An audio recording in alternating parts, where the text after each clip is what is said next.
Red dust swirled across the broken landscape as Diana Reed checked her equipment scanner one more time.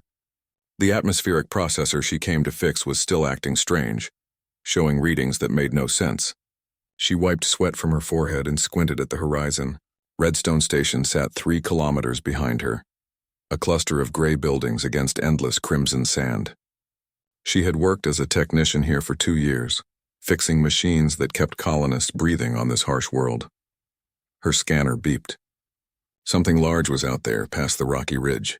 The reading showed heat and movement, but it was fading fast. Diana frowned. No wildlife existed on this planet. No ships were scheduled to land today. She should call it in and head back to base. That would be the smart thing to do. Instead, she grabbed her repair kit and started walking. The sun beat down as she climbed over rocks and descended into a shallow valley. There, half buried in sand, sat a torn metal pod. Scorch marks covered its surface. The entry hatch hung open, revealing darkness inside. Diana approached slowly, her heart pounding. Her scanner showed the heat signature was coming from within. She pulled out her flashlight and peered inside.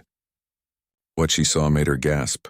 A creature lay crumpled in the corner, easily 4 times her size. Its body was covered in scales that shimmered with faint rainbow colors, though many were cracked and bleeding. 2 massive wings were folded against its sides, torn and broken. A long neck ended in a head with closed eyes and a mouth full of sharp teeth. Diana recognized it from old war footage and history files. This was a Drayan, one of the dragon species that fought humanity 30 years ago. The creature's chest barely moved. It was dying. Diana stepped back, her mind racing. Everyone knew about the Drayan. They had destroyed human colonies during the Convergence Wars. Millions died. The war ended when their homeworld was bombed into ash. Most people thought they were all dead. Finding one here now should terrify her. But looking at this broken creature bleeding in the sand, Diana felt something else. Pity. She knelt beside it and opened her medical kit. The dragon's eyes flickered open, showing brilliant gold irises. It tried to lift its head but failed. A low sound came from its throat, almost like a whimper. Diana spoke softly, not knowing if it could understand. Easy. I want to help. The dragon watched her with those golden eyes as Diana began working. She had only basic medical training, meant for treating injured humans. But blood was blood and wounds were wounds. She cleaned the worst cuts with antiseptic, applied pressure to stop bleeding, and wrapped bandages around the creature's midsection. The dragon flinched but did not resist. Next came the hard part. Diana needed to stabilize the creature's condition, but she could not move it. Setting up her portable shelter took an hour. She dragged it close to the pod to provide shade and protection. She set up her emergency water recycler and brought out all the food rations from her pack. The dragon needed fluids and nutrition. Using a tube from her repair kit, Diana managed to get water into the creature's mouth. It swallowed weakly. Good. That was progress. By the time Diana finished, the sun was setting. She radioed back to the station, lying that she was still working on the processor and would camp overnight. Her supervisor complained but approved it. Diana settled down next to the dragon, watching its breathing slowly become more steady. Over the next 3 weeks, Diana lived in that valley. Every morning she returned to the station, reported for duty, and worked her shift. Every afternoon she loaded her transport with supplies and drove back to the crash site. She told everyone she was mapping mineral deposits in the outer zones. Nobody questioned it. Technicians often worked alone. The dragon, which Diana started calling Lyra after the constellation overhead, gradually improved. By the 5th day, Lyra could lift her head. By the 10th, she could stand on shaky legs. By the 15th, she began eating the protein rations Diana brought, though she clearly did not enjoy them. Communication was difficult at first. Lyra made various sounds that seemed like attempts at speech, but Diana could not understand them. Instead, they developed simple gestures. A head tilt meant yes. A tail swish meant no. Touching foreheads meant trust. Diana learned that Drayan were not mindless monsters. Lyra showed emotion in her eyes. She seemed grateful when Diana changed her bandages. She appeared sad when looking at her broken wings. Once, when Diana stumbled and nearly fell, Lyra caught her with one massive claw, surprisingly gentle. On the 20th day, Diana arrived to find Lyra standing outside the shelter, testing her wings. The damaged membranes had healed enough for limited flight. The dragon turned to Diana and made a series of low sounds. Then Lyra lowered her great head and pressed her forehead against Diana's chest. The gesture lasted several seconds. When Lyra pulled back, her golden eyes seemed to shine with emotion. She spread her wings, tested them once more, then launched into the sky. Diana watched her fly away, growing smaller against the red sun until she disappeared completely. Diana packed up her equipment slowly. She felt oddly sad. For 3 weeks she had a companion. Now the valley seemed empty. She told herself this was good. Lyra was healed. She could survive now. Diana had done the right thing. She drove back to Redstone Station and returned to her normal life, fixing machines and breathing recycled air. But every night she looked up at the stars and wondered where Lyra had gone. She wondered if the dragon remembered her. She wondered if they would ever meet again. 3 months passed. Diana tried to forget about the dragon in the valley. She almost succeeded. Then one morning alarms began blaring across the entire colony. Diana ran outside with dozens of other colonists.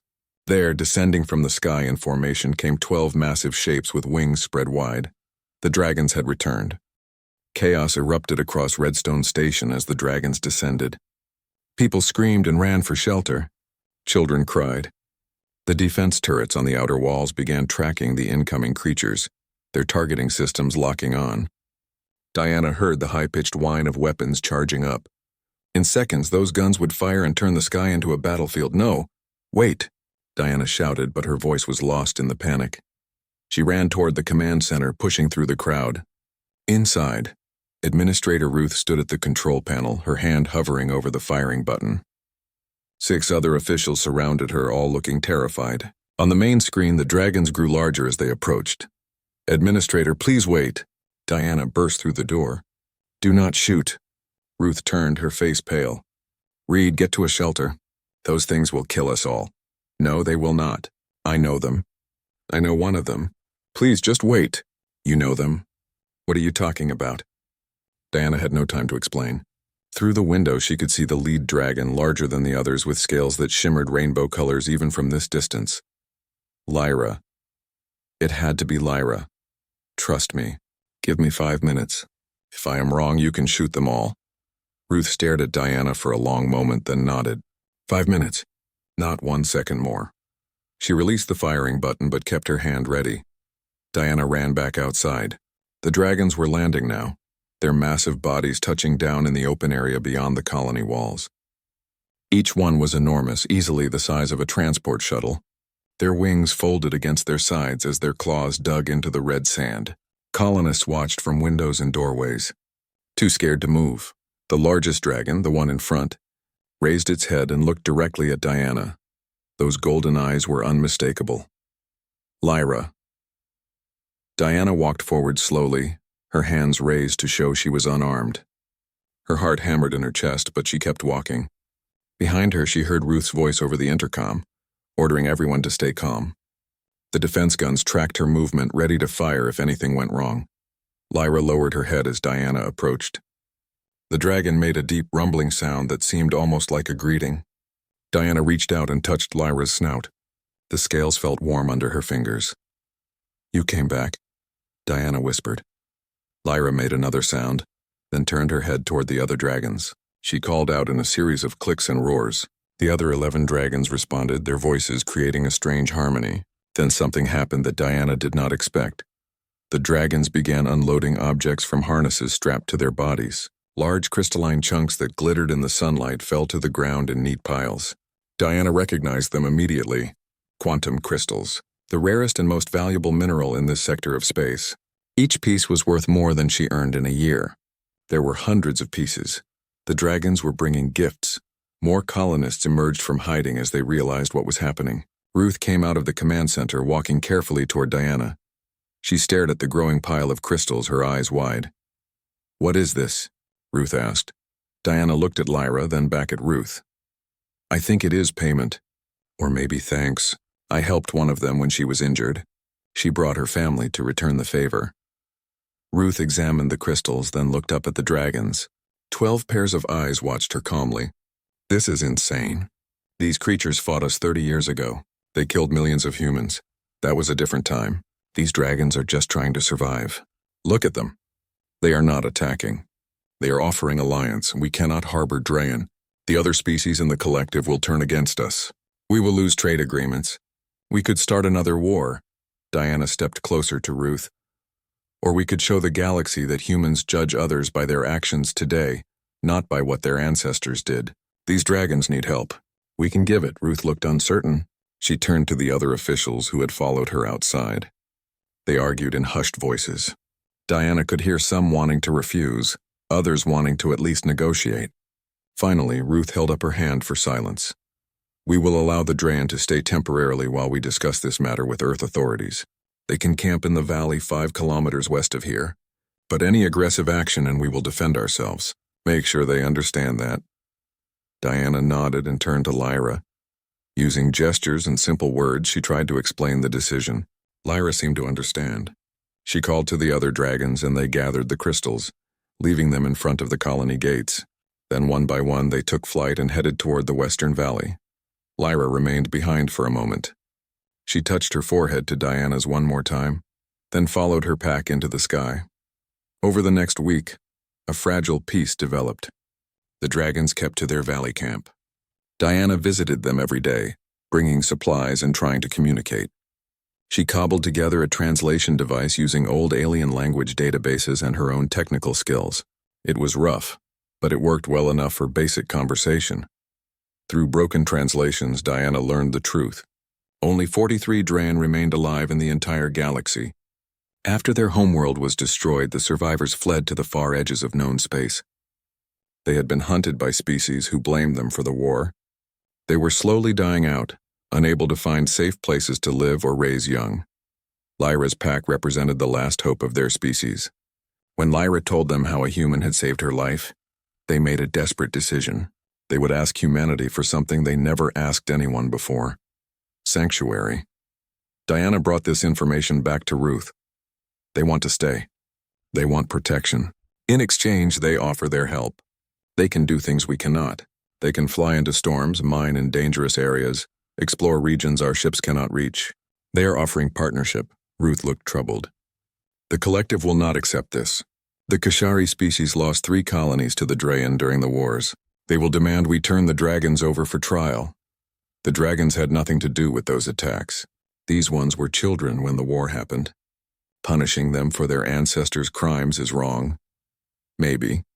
But politics is not about right and wrong. It is about survival. As if to prove Ruth's words, a message arrived from the Kashari collective 2 days later. They had learned about the Draen presence on Redstone Station. They demanded the dragons be turned over within 1 month for war crimes trials. If the humans refused, economic sanctions would follow. Military action was not ruled out. The colony held an emergency meeting. Voices were raised. Some colonists insisted the dragons were not worth the trouble. Others argued that abandoning them was dishonorable. Diana stood and spoke passionately about what she had learned about the Draen, about their desperate situation, about their willingness to work and contribute. The vote was close. By a margin of only 12 votes, the council agreed to let the dragons stay for now. But everyone knew this was only a temporary solution.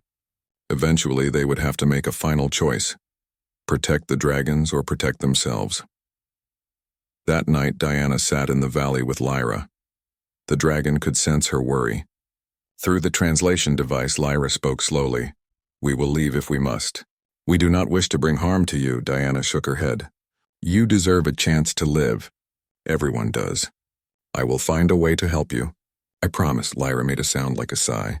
"You gave me life when you could have walked away. This debt can never be repaid. You are bonded to me now in ways your people may not understand." "What do you mean?" "In our culture, saving a life creates a sacred connection. You are part of my pack now, my family. We protect family above all else." Diana felt tears forming in her eyes.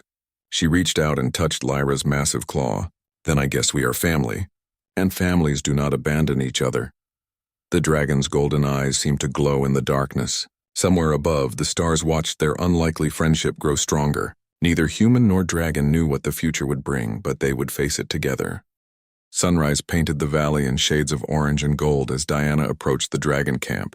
3 weeks had passed since the Council's decision to let the Draen remain temporarily. In that time, everything had changed. What started as fearful distance between humans and dragons slowly transformed into cautious cooperation. Diana walked past several dragons who nodded their heads in greeting. She had learned this was their way of showing respect. One smaller dragon, whom Diana knew as Swift, was practicing flight maneuvers with a young colonist named Peter watching from below. The boy's parents had been terrified at first, but Peter kept sneaking out to see the dragons. Now his mother often came with him. Lyra waited near the largest shelter, a structure the dragons had built using rocks and salvaged metal. She greeted Diana with their usual forehead touch. "Ready for today's work?" Diana asked through her improved translation device. "Always ready. Where do we go?" "Relay Tower 7. It is in the middle of a storm zone. Our repair crews cannot reach it safely." Lyra made a sound that Diana had learned meant amusement. "Storm does not bother us. Our scales handle the acid rain. We fly."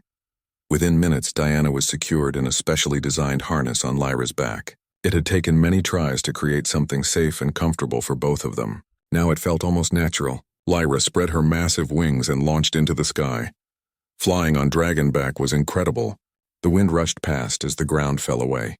Diana could see the entire colony laid out below, then the red desert stretching endlessly. Lyra flew with grace and power, her wings barely making sound as they cut through the air. They reached the storm zone in 20 minutes, a journey that would have taken a ground crew 3 days. Dark clouds swirled around them, releasing sheets of acid rain that would melt human equipment in minutes. But Lyra flew through it without concern.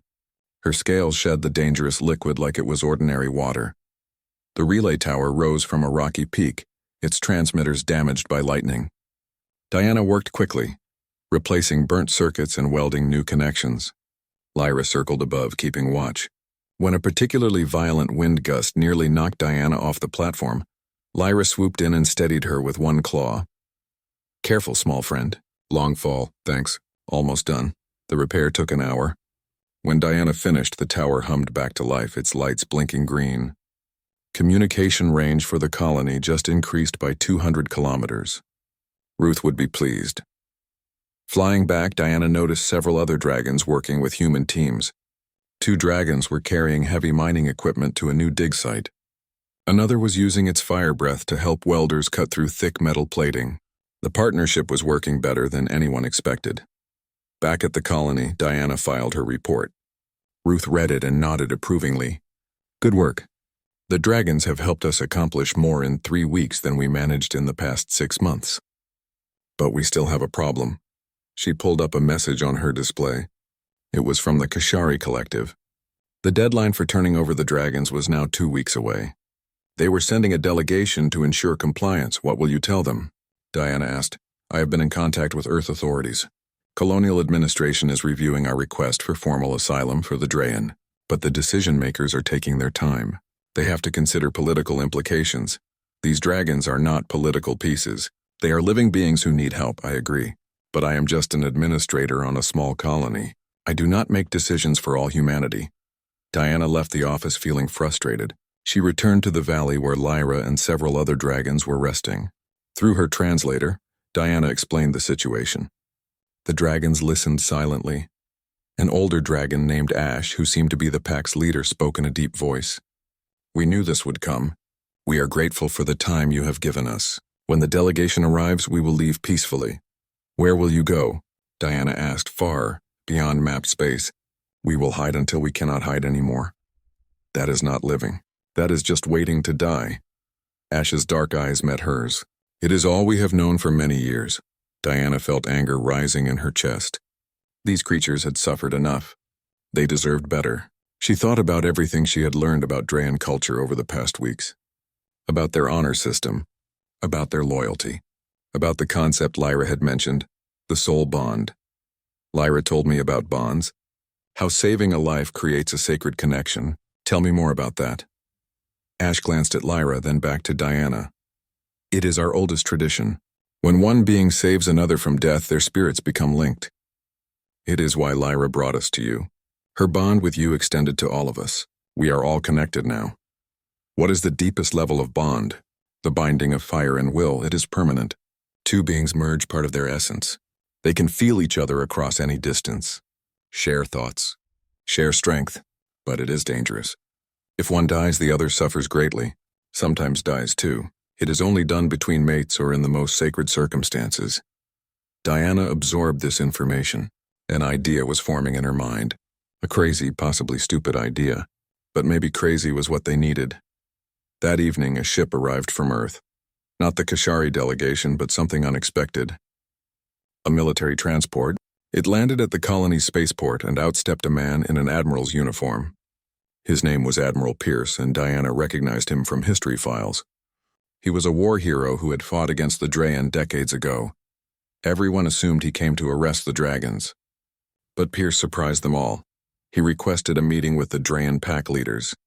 Ruth arranged it in a neutral space between the colony and the valley. Diana attended as translator. The atmosphere was tense. Dragons and humans faced each other across a divide of old hatred and new hope. Pierce spoke first. "I lost my brother to your kind during the war. My nephew, 3 close friends. I spent years hating you." The dragons remained silent. "But I have been reading the reports from this colony, about how you have helped, about how you saved human lives during the accident at Mining Site 4 last week, about how you are trying to build peace." He paused. "I came here to see if it was true. If Drayan could really change," Ash stepped forward. "We cannot change the past. Our ancestors made terrible choices. We live with that shame. But we are not them. We are survivors who wish only to exist without fear." Pierce studied the dragon for a long moment. "I believe you. And I'm going to do something that will probably end my career. I am recommending that Earth grant you formal asylum and recognize you as allies." Shocked silence followed. Ruth found her voice first. "Admiral, the political consequences would be severe. I know. The Kashari will be furious. Trade agreements will suffer. But I have been a soldier my whole life. I know the difference between enemies and refugees. These dragons are refugees. If we turn them away, we are no better than the species who want them dead." He turned to Diana. "You started this, technician. You saved one dragon and changed everything. I hope you realize what you have done." Diana looked at Lyra, who watched her with those golden eyes. "I just did what was right. Sometimes that is enough." The meeting ended with Pierce promising to push Earth authorities for a fast decision. The Kashari delegation would arrive in 12 days. They needed an answer before then. As everyone dispersed, Lyra approached Diana. "This human admiral, he shows great courage. Your species surprises us. We surprise ourselves sometimes." They walked together into the valley where the twin moons were rising. Other dragons and humans were gathering for an evening meal, something that had become a regular event. Species that once killed each other now shared food and stories. Diana sat beside Lyra and watched the peaceful scene. She thought about bonds and choices and the strange path that led her here. She had been a simple technician fixing broken machines. Now she was helping to fix something much bigger, broken trust between two species. The future was uncertain, but for the first time it felt possible. 8 days remained before the Kashari delegation's arrival when everything fell apart. Diana was working in her quarters when the emergency alarm sounded. She ran to the command center where Ruth was staring at multiple screens, all showing news feeds from across the galaxy. "What happened?" Diana asked. "The Kashari Collective just issued an ultimatum. They are giving Earth 3 days to respond about the dragons. If we grant them asylum, the Collective will cut all trade with human colonies. They are also pressuring 5 other species to join the embargo." Diana felt her stomach drop. Can Earth survive that? The outer colonies depend on Kashari trade routes, food shipments, medical supplies. Without them, dozens of colonies could face shortages within months. Earth has to decide, save the dragons or save human settlements. That is not fair. The dragons have done nothing wrong. Ruth looked tired. Fair does not matter. Politics never cares about fair. Diana left the command center and went straight to the valley. The dragons had heard the news. They gathered in small groups, speaking in low voices. Many looked resigned, like they had expected this outcome all along. Lyra met Diana at the valley entrance. "We will leave tonight," Lyra said quietly. "We cannot let humans suffer for our sake." "No, there has to be another way." "There is not. We have been running for too long. Perhaps it is time to stop running and accept our fate." Diana grabbed Lyra's massive claw. "Listen to me. You are not going to give up. I'm not going to let you. She pulled out her communication device and sent a message directly to Admiral Pierce. It was bold, probably inappropriate. She was just a technician with no authority. But she did not care anymore. Pierce responded within an hour. His face appeared on her screen, looking grim. I got your message, but my hands are tied, Reed. The Colonial Council is meeting now. Most members want to refuse asylum. They say we cannot risk the embargo. So we just abandon the dragons? Let them be hunted down and killed? I do not like it either, but I am one voice among many. Then give me a chance to be another voice. Let me speak to the council. Pierce raised an eyebrow. You are a technician from a frontier colony. They will not listen to you. Maybe, but I have to try. Something in Diana's expression made Pierce nod. I will get you a connection. You have 5 minutes to address them. Make it count. 2 hours later, Diana stood in front of a video screen showing 12 faces. These were the most powerful humans in the colonial administration. They looked at her with impatience and curiosity. Admiral Pierce sat among them, his expression neutral. The council chair, an older woman named Director Wells, spoke first. You have 5 minutes to present your case, Technician Reed. We have already heard from multiple parties on this matter. Diana took a deep breath. 3 months ago, I found a dying dragon in the desert. I could have walked away. Part of me wanted to. My grandfather died in the Convergence Wars. I grew up hearing stories about the monsters who destroyed human worlds, but when I looked at that dragon bleeding and broken, I saw someone who needed help. So I helped, she continued, her voice growing stronger. Since then, I have learned something important. The Draen are not monsters. They are people. Different from us, yes, but they have families. They have honor. They have feelings. And they have paid for their ancestors' crimes with the near extinction of their entire species. One council member interrupted. We sympathize, but we must consider the broader implications. I know. You are worried about trade, about food shipments and supplies. But consider this. What are we teaching the galaxy if we abandon people who need our help? The Draen came to us because they believed humans were different, that we could see past old hatred. If we prove them wrong, what does that say about us? Director Wells leaned forward. You are asking us to risk human lives for 43 dragons. I am asking you to show the galaxy what humanity stands for. Every species out there is watching this decision.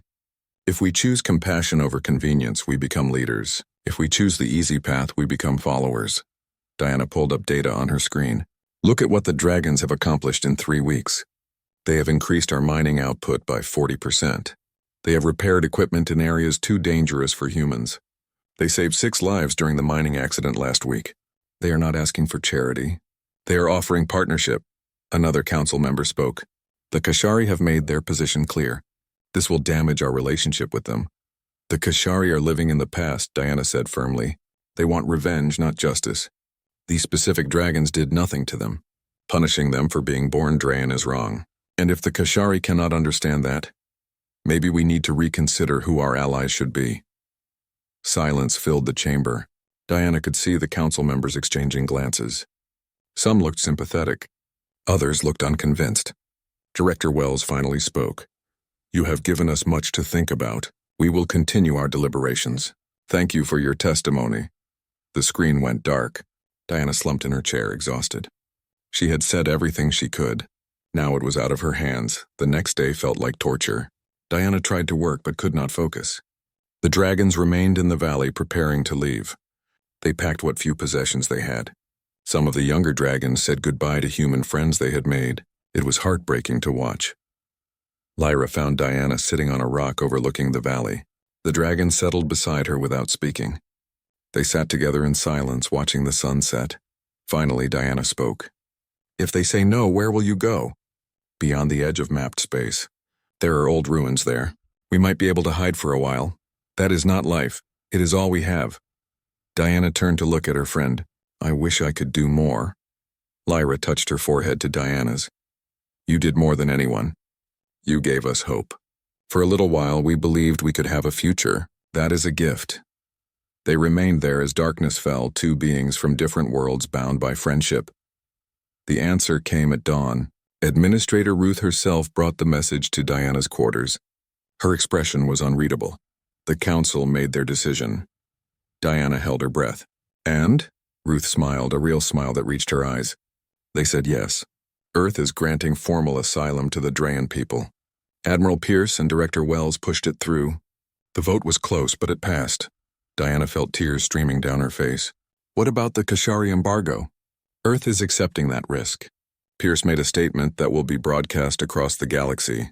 He said humanity judges beings by their actions today, not their ancestors' crimes. He challenged the Kashari to do the same. If they cannot, then humanity will find new trading partners. What happens now? The dragons become official residents of human space. They will have protection under our laws. The Kashari can protest all they want, but Earth has made its position clear. Diana ran to the valley. The dragons were already awake, sensing something was different. She found Lyra and grabbed her, hugging the massive dragon's neck. You can stay. Earth said yes. You are safe. The news spread quickly. Dragons roared with joy, a sound that echoed across the desert. Humans emerged from the colony to see what was happening. When they learned the news, many cheered. Not everyone was happy, but most colonists had grown to like their dragon neighbors. Ash approached Diana, his old eyes wet with tears. Your species has shown us mercy we did not deserve. This debt can never be repaid. You do not owe us anything. Just live, build a future. That is enough. That afternoon, the Kashari delegation arrived on schedule, but they found a very different situation than they expected. Earth had already made its decision public. The dragons had official protected status. The Kashari representatives were furious, threatening dire consequences. Admiral Pierce met with them personally. Diana watched the recorded conversation later. Pierce was calm but firm. The Drayan have committed no crimes. They seek only to live peacefully. If your people cannot accept that, it reveals more about you than about them. The Kashari representative slammed his hand on the table. This is an insult to all who suffered in the wars. The real insult would be perpetuating hatred across generations. The war is over. It is time for healing. The Kashari delegation left without agreement. They promised economic consequences, but Pierce seemed unconcerned. He told Diana later that several other species had quietly reached out, interested in the human-Drayan partnership. Some saw opportunity where the Kashari saw only old anger. That night, the colony held a celebration. Humans and dragons gathered together for the first time as official allies. There was music and food and laughter. Diana stood with Lyra, watching the joy around them. We did it, Diana said softly. You are really safe now. Because of you. You saved me twice. Once from death, once from hopelessness. You would have done the same for me, Lyra's golden eyes gleamed. Yes, because we are bonded. Today your people proved that bonds matter more than politics. That is true strength.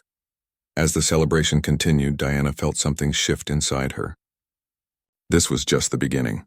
The hard work of building a real alliance still lay ahead. But for the first time, she believed it was possible. Two species, once enemies, now stood together as friends. And that changed everything. 4 months had passed since Earth granted asylum to the Drayan. Life at Redstone Station had transformed in ways nobody imagined possible. The Valley Camp became a permanent settlement with proper structures built by both humans and dragons working together. Trade routes adapted as some species boycotted human space while others became more interested. New colonies requested dragon assistance for dangerous projects. The galaxy was watching this unprecedented alliance with mixed reactions. Diana walked through the combined settlement where the boundaries between human and dragon spaces had blurred. Children played with young dragons. Engineers collaborated on new technologies. A human doctor worked alongside a dragon healer, comparing medical techniques. It should have felt strange, but instead it felt natural. She found Lyra near the communications tower they had built together. The dragon was staring at the horizon, unusually quiet. Diana could sense something was troubling her friend.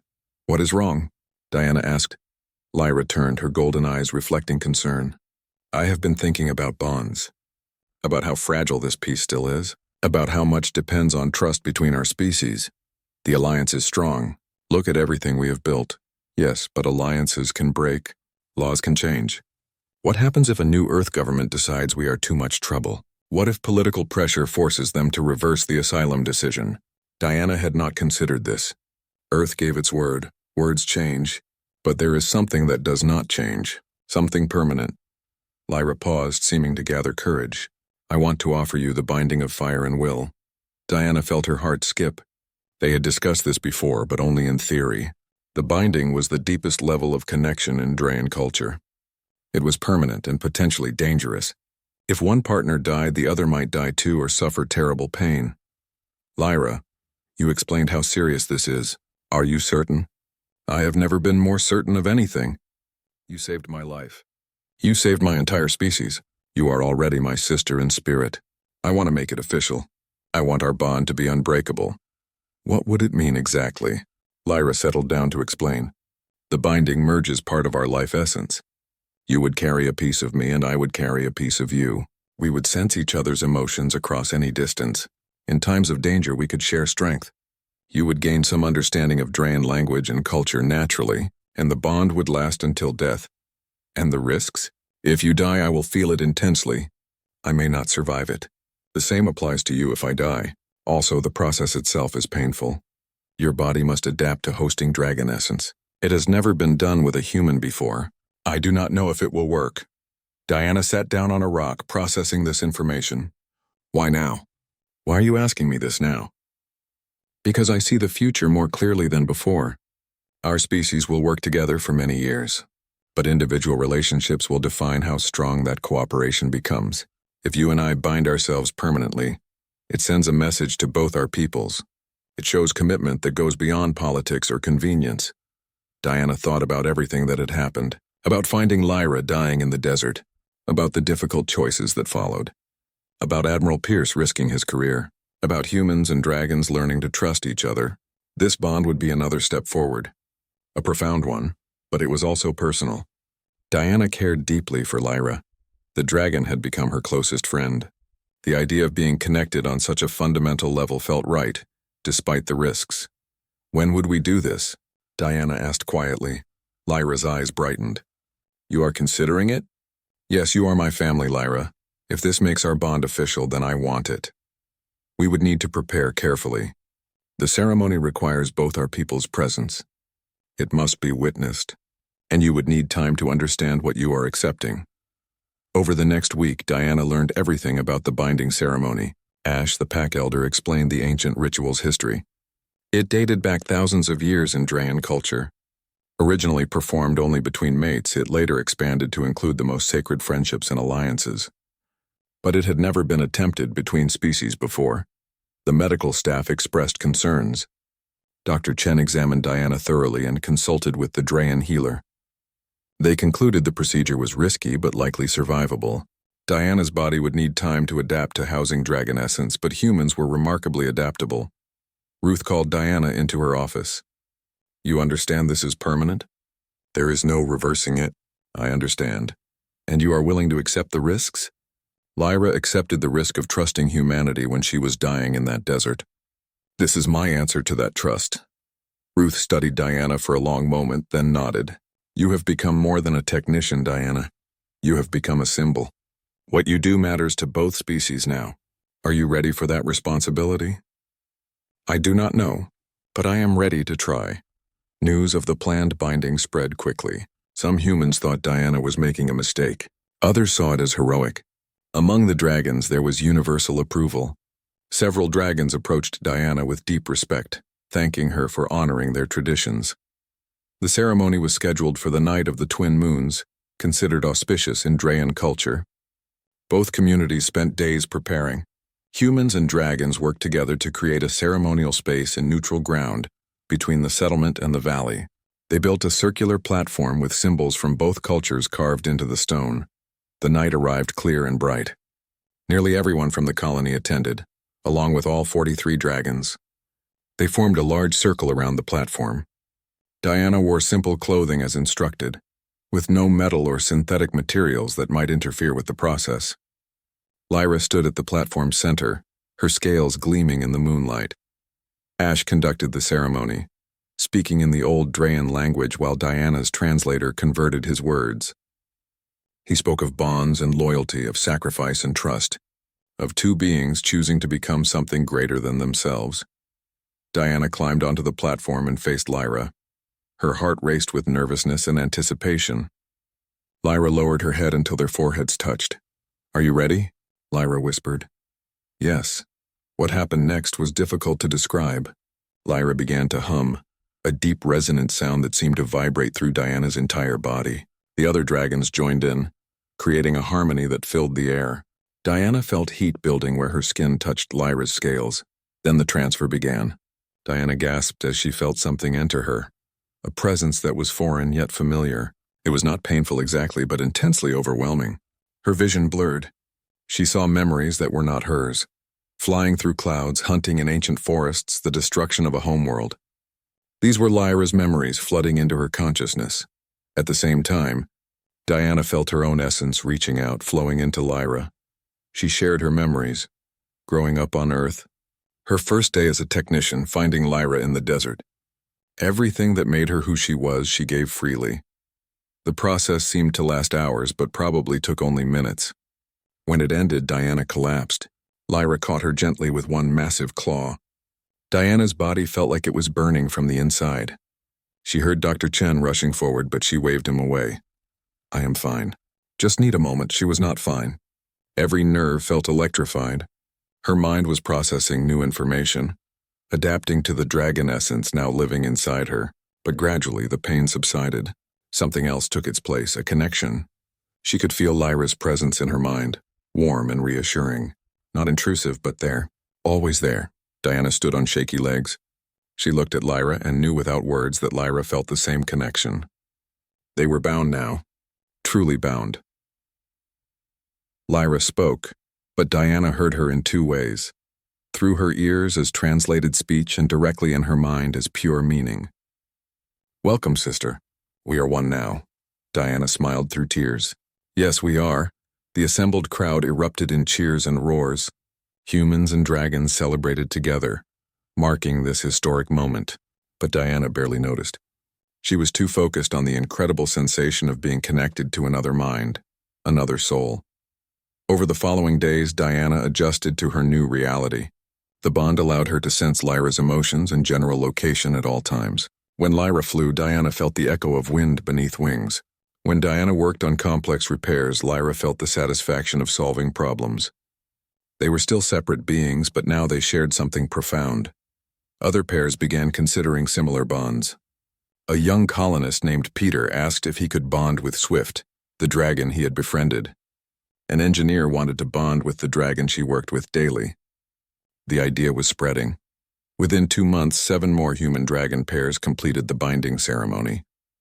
Each one strengthened the alliance between species. These were not just political agreements written on documents. These were living connections that could not be broken by changing laws or shifting politics. Admiral Pierce visited Redstone Station to observe the changes. He met with Diana privately. "You started something remarkable," he said.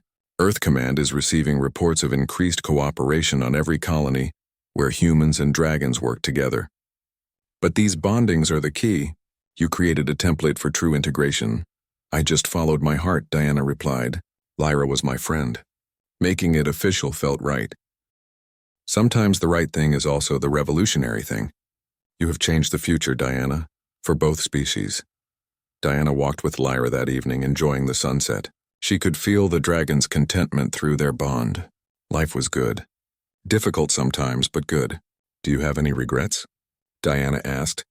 Lyra's response came both as words and feelings. "None. You are my sister, my pack, my home. This bond is the best decision I have ever made." Diana touched Lyra's side, feeling the warmth of her scales. "Mine too." They stood together as the stars emerged. 2 beings from different worlds now forever connected. The future remained uncertain, but they would face it as one. And that made all the difference. 2 years had transformed everything. Diana stood at the entrance of New Haven, the first permanent settlement built specifically for humans and dragons to live side by side from the beginning. The colony spread across a green valley on a planet called Aurora, chosen because its atmosphere suited both species perfectly. Buildings were designed with dual-height doorways and mixed-use spaces. Gardens grew food for humans while hunting grounds nearby sustained dragons. It was a vision made real. Diana served as the settlement's integration coordinator, though her official title felt inadequate for what she actually did. She solved problems, mediated disputes, and helped both species understand each other better. The bond with Lyra gave her insights that pure intellect could not provide. When she sensed a dragon's discomfort through shared emotional connections, she could address issues before they became conflicts. 23 bonded pairs now lived across 5 colonies. Each pair served as anchors for their communities, proving that humans and dragons could be more than allies. They could be family. The broader political situation had stabilized in unexpected ways. The Kashari Collective's embargo hurt at first, but it forced humanity to develop new trade relationships. 3 species that previously had minimal contact with humans became major partners, intrigued by the human-dragon alliance. The economic pain lasted 6 months, then faded as new opportunities emerged. Some Kashari began questioning their own government's rigid stance. A faction argued that refusing to move past old hatreds only isolated them. 2 months ago, a Kashari trade ship quietly docked at Redstone Station. The captain claimed to be there on private business, but everyone knew what it meant. The ice was thawing. Diana checked her schedule for the day. Morning meetings with construction teams about expanding the settlement. Afternoon session helping a newly bonded pair adjust to their connection. Evening ceremony for something special, something that would mark how far they had all come. Lyra met her at the administration building. The dragon had grown even more magnificent over the past 2 years, her scales now gleaming with health and vitality. Through their bond, Diana felt Lyra's excitement. "Big day," Lyra said, her voice resonating both aloud and through their mental connection. "Very big day. Are you ready?" "I have been ready for this my whole life." They walked together through New Haven. Children played in the streets, human and young dragons chasing each other without fear or hesitation. These children would grow up never knowing a time when the 2 species were enemies. That alone made everything worthwhile. An engineer named Rachel waved from across the street. She was one of the bonded humans connected to a dragon named Copper. They were working on new propulsion systems that combined dragon understanding of natural forces with human technology. Early prototypes showed promise that could revolutionize space travel. At the construction site, Diana reviewed plans for the new community center. The architect had designed a beautiful space where both species could gather comfortably. High ceilings for dragons, human-scale seating areas, and shared spaces that encouraged interaction. It represented the philosophy of New Haven: accommodate differences while finding common ground. A supervisor approached with a concern about material shipments running late. Diana made a few calls and rearranged deliveries. Problems that once seemed overwhelming now felt manageable. Both species had learned to be flexible and creative. After lunch, Diana met with Peter and Swift, the young pair who had bonded 8 months ago. Peter was adjusting well, but Swift showed signs of anxiety through their connection. Diana spoke with them for an hour, helping Swift understand that the bond's intensity would stabilize over time. The young dragon relaxed as Diana shared her own early experiences with Lyra. "It gets easier," Diana assured them. "Eventually, the bond feels natural. Like breathing," Peter nodded. "Diana, can I ask you something? Do you ever regret it?" "Never, not once. Lyra is part of me now. I cannot imagine life without her." Swift's eyes brightened. "You hear that? She has no regrets." Peter laughed and hugged his bonded dragon. "Neither do I, you big worried lizard." Diana left them smiling and headed back to the settlement center. The evening ceremony would begin in a few hours, and she wanted to prepare properly. Admiral Pierce had arrived that morning, now retired but still influential in colonial affairs. He had been one of humanity's staunchest supporters of the Alliance, using his military reputation to sway skeptics. Director Wells came too, along with representatives from Earth's Colonial Council. Even 2 Kashari observers attended, officially as witnesses, but everyone knew they were evaluating whether to soften their stance. The sun began setting as everyone gathered in the ceremonial grounds at New Haven's heart. Hundreds of humans and dragons formed a circle around a raised platform. The atmosphere felt electric with anticipation. Ash, the elder dragon who had conducted Diana's bonding ceremony, stood at the platform's center. His dark scales showed his age, but his eyes remained sharp and wise. Beside him waited Lyra, looking more beautiful than Diana had ever seen her. The dragon's scales caught the fading sunlight, creating rainbow patterns across her body. Diana felt nervous excitement through their bond. Something important was about to happen. Ash spoke in the ancient Draen language, his words translated for those without bonds. We gather tonight to witness a miracle. 2 years ago, our species faced extinction. We had no hope, no future. Then one human chose compassion over fear. That choice saved us all. He gestured to Diana, who felt her face flush with embarrassment. She had not expected to be called out publicly. But tonight, we celebrate something even more miraculous. Tonight, we celebrate life itself. Lyra, come forward. Lyra moved to the platform's center. Through their bond, Diana felt waves of joy and nervousness from her dragon sister. What was happening? Ash continued. In all the years since our homeworld was destroyed, no dragon has been able to reproduce. The trauma, the stress, the lack of safe territory made it impossible. Our species was dying slowly, one dragon at a time. But here in human space, everything changed. Safety returned. Hope returned. And with them, life returned. Diana's eyes widened as she realized what Ash was saying. Through the bond, she felt confirmation from Lyra. Lyra carries eggs, 3 of them, the first dragon eggs in 27 years. Our species will continue. The crowd erupted in cheers and roars so loud they echoed across the valley. Diana ran to Lyra, tears streaming down her face. She touched her forehead to the dragon's snout in their customary greeting. "Why did you not tell me?" Diana asked through their bond. "I wanted it to be a surprise. I wanted everyone to see what you made possible. Not me, all of us together. It started with you. Everything good started with you." The celebration lasted deep into the night. Dragons performed ancient songs of new life. Humans played music and danced. Food and drink flowed freely. The atmosphere was pure joy. Admiral Pierce found Diana in the crowd. "Congratulations. This changes everything, you know. Proof that the alliance is not just political. It is biological. The dragons can thrive here." "They can thrive anywhere they are accepted and safe," Diana replied. "We just gave them that chance." "No, you gave them that chance. The rest of us just followed your lead." Later, Diana sat with Lyra away from the main celebration, looking up at the stars. 3 eggs, 3 new dragons who would be born into a world where humans were friends and allies. 3 children who would never know the hatred of war. The weight of that reality made Diana cry again, but this time from pure happiness. "What will you name them?" Diana asked. "I have thought about that. If you approve, I would name one of them Diana, after the human who saved us all." "Lyra, I do not deserve that honor. You deserve everything. You gave me life. You gave our species a future. Naming my child after you is the smallest way I can say thank you." They sat together in comfortable silence, 2 souls bound across species barriers. Diana thought about everything that had happened. Finding Lyra in the desert felt like another lifetime. That frightened technician who nearly walked away from a dying dragon would not recognize the person Diana had become. She had learned so much. That enemies could become family. That courage sometimes meant taking the first step without knowing where the path led. That bonds mattered more than politics or history or old hatred. Most importantly, she learned that one person could make a difference.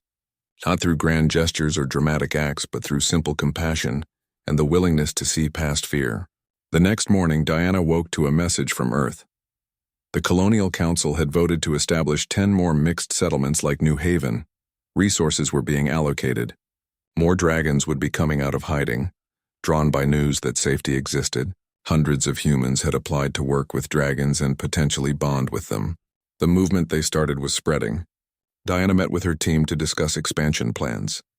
Rachel and Copper presented their propulsion research, which showed promise for faster space travel. Peter and Swift had ideas for improving dragon-human communication technology. Everyone contributed, both species working seamlessly together. That afternoon, one of the Kashari observers requested a private meeting with Diana. The alien sat across from her, his 4 eyes showing complex emotions. "I lost family in the war," he said quietly. "I hated the Draen for most of my life. I came here expecting to see monsters pretending to be civilized. Instead, I see people. I see children playing together. I see genuine cooperation. I see those eggs that represent hope." Diana waited, sensing he had more to say. "I am going to recommend to my government that we reconsider our position. I cannot promise they will listen, but I will try. What you have built here deserves respect, not punishment." "Thank you," Diana said sincerely. "We do not need everyone to accept us immediately. We just need them to see that change is possible." The Kashari nodded and left. Diana knew his words might not change collective policy quickly, But they mattered. Every bridge built between old enemies mattered. Months passed.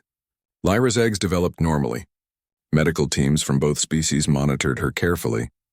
The entire alliance waited with anticipation for the hatchlings. Diana spent every free moment with Lyra, supporting her through the pregnancy. When the first egg began to crack, Diana was there. She watched in awe as a small dragon emerged, scales still soft and eyes blinking in the light. 2 more eggs followed within hours. 3 healthy dragon babies, the first of a new generation. Lyra named them Diana, Hope, and Future. The symbolism was not subtle, but it was perfect. Standing in that room watching Lyra with her newborns, Diana understood what they had truly accomplished. This was not just about saving one species or forming an alliance. This was about proving that the galaxy could change, that old wounds could heal, that different species could not just coexist but thrive together. She thought about that moment in the desert 2 years ago when she found a dying dragon and made a choice. She thought about every difficult decision since then, every challenge overcome, every bridge built, every bond formed. It had all been worth it. Years later, people would call Diana a hero. They would study her actions in schools and write about her in history books. They would point to her as proof that one person could change the galaxy. But Diana never saw herself that way. She was just a technician who fixed what was broken. Sometimes what needed fixing was a machine. Sometimes it was trust. Sometimes it was hope itself. And sometimes, fixing one broken thing could save an entire species and unite 2 worlds forever. The end was really just the beginning.